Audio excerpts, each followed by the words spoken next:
सुनते रहिए कहानियाँ दहशत की। शदीद बरसात का मौसम था। बारिश अपने उफान पर थी, साथ ही साथ गरजते हुए बादल और कड़कती हुई बिजलियाँ माहौल कुछ ज़्यादा ही दहशतज़दा बना रही थी। रात काफ़ी गहरी और भयानक थी। वो काफ़ी देर से घने दरख्तों और बड़ी बड़ी झाड़ियों के बीच से गिरता पड़ता भागता जा रहा था। पीछे काफ़ी दूर से लोगों के चिल्लाने और कुत्तों के भौंकने की आवाज़ें मुसलसल सुनाई दे रही थी। आज उसने बड़ी चोरी की वारदात को अंजाम दिया था। उसका नाम वसीम था, जो पेशे से एक बहुत बड़ा नामी और माहिर चोर था। आसपास के कई गांवों में उसका आतंक था। आज उसने दिलेरगंज गांव के सबसे बड़े चौधरी मीर बख्श के घर चोरी की थी। लेकिन आज वसीम की थोड़ी सी लापरवाही से घर के लोगों की आँख खुल गई और पूरी हवेली में शोर मच गया। चौधरी जी ने अपने 10-15 आदमियों को उसके पीछे लगा दिया, जिनके साथ बेहद खतरनाक शिकारी कुत्ते भी थे। किसी तरह जान बचाते हुए वसीम ने अपना रुख घने जंगलात की ओर कर दिया। काफ़ी दूर तक दौड़ने के बाद जब उसको लगा कि वो उनसे काफ़ी दूर निकल आया है, तो उसने एक दरख्त के नीचे थोड़ी देर आराम करने की सोची। जंगल काफ़ी बड़ा था, चारों तरफ खौफनाक सन्नाटा फैला हुआ था।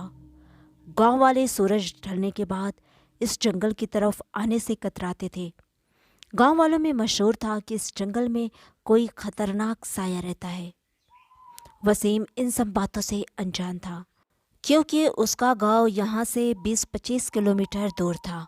वो तो यहाँ चोरी करने आया था। कुछ देर आराम करने के बाद वसीम को बड़ी शिद्दत से प्यास महसूस हुई। उसने आसपास नज़र दौड़ाई, लेकिन अंधेरे में कुछ नज़र नहीं आया। फिर उसके जहन में ख्याल आया कि उसने आज काफ़ी लंबा हाथ मारा है, तो उसे कई महीने चोरी करने की ज़रूरत नहीं पड़ेगी। ये सोचकर वह एक तरफ को चल पड़ा। अभी वो कुछ दूर ही चला था कि बिजली की चमक से पैदा हुई रोशनी में उसे थोड़ी दूरी पर एक खंडर दिखाई दिया, जिसके बिल्कुल पास में ही एक कुआं मौजूद था। ये देखकर उसने राहत की सांस ली। उसने अभी आगे बढ़ने का सोचा ही था कि खंडर के अंदर से उसे एक बड़ा सा साया निकलता हुआ नजर आया। ये देखते ही वो वहीं ठिठक कर खड़ा हो गया। साया धीरे धीरे कुएं की तरफ बढ़ रहा था। कुएं पर पहुंचकर वो उसी पर बैठ गया और ज़ोर ज़ोर से बड़ी दर्दनाक, दिल दहला देने वाली आवाज़ में रोने और अजीब सी आवाज़ में चीखने लगा। ऐसा दिल दहला देने वाला मंजर वसीम ने अपनी ज़िंदगी में कभी नहीं देखा था। उसे अपनी सांसें अटकती हुई महसूस हुई। किसी तरह से उसने अपनी चीख को काबू किया और एक दरख्त के पीछे छुपकर उस हैबतनाक मंजर को देखने लगा। लेकिन शायद उस बदरूह को वहां पर किसी की मौजूदगी का एहसास हो गया था। थोड़ी ही देर में उस खौफनाक साए का रुख वसीम की तरफ था। वसीम को यकीन हो गया कि उस बदरूह ने उसको देख लिया है।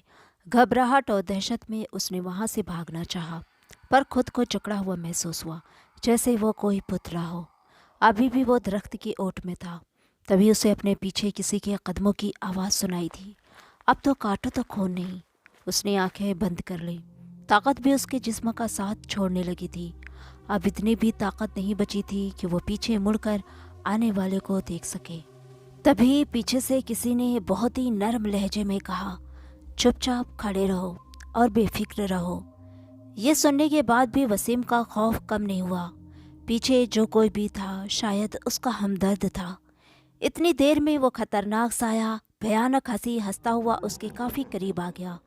वसीम के बगल में खड़े शख्स ने मुंह ही मुंह में कुछ पढ़ना शुरू किया, जिसकी वजह से वह खतरनाक साया अचानक रुक गया और अजीब सी वहशत भरी आवाज़ में बोला, आज तो फिर मेरे सामने आ गया, लेकिन आज तुझे भी मुझसे कोई नहीं बचा पाएगा।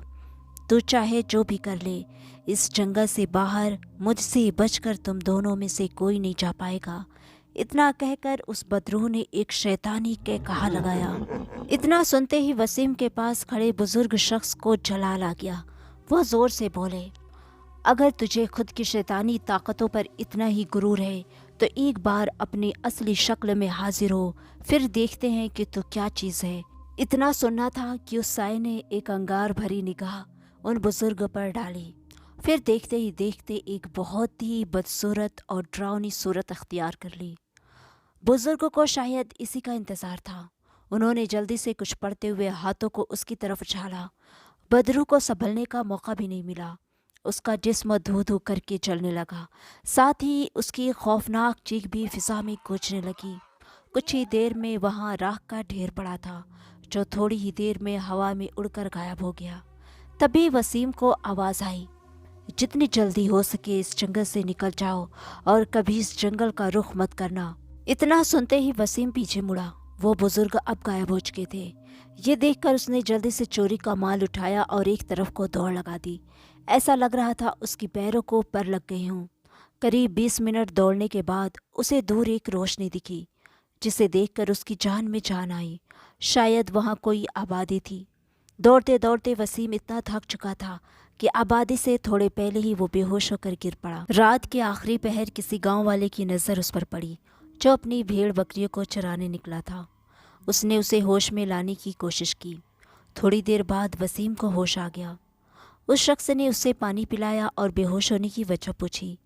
वसीम ने सच ना बताकर उसे इधर उधर की बातों में टाल दिया।